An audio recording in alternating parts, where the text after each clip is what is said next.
தாங்கள் உறுதியளித்ததை தான் நிறைவேற்றி தாருங்கள். எப்போது முடியும், எப்போது விடியும் என்று கேட்க ஆவலோடு இருக்கிறேன்.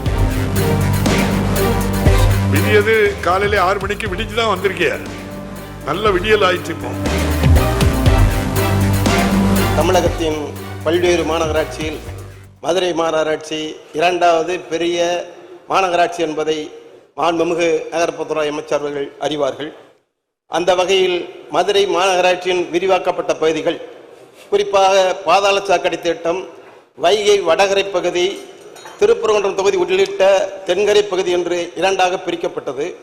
பாதாள சாக்கடை திட்டம் பல்வேறு வகையிலே நிறைவேற்றப்படும் என கடந்த 3 சட்டமன்ற தொடரிலும் மாண்புமிகு அமைச்சர் அவர்கள் பல்வேறு கேள்விகளுக்கும் பல்வேறு மானிய கோரிக்கையிலும் உறுதியளித்தீர்கள்.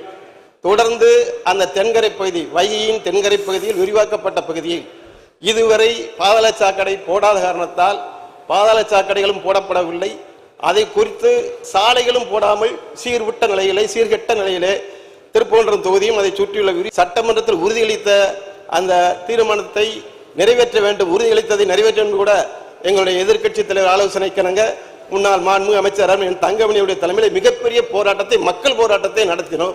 அதற்கும் எங்களுக்கு பதில் இல்லை. சாலையும் வேண்டும், பாதாள சாக்கடை திட்டமும் வேண்டும். தாங்கள் உறுதியளித்ததை தான் நிறைவேற்றி தாருங்கள்.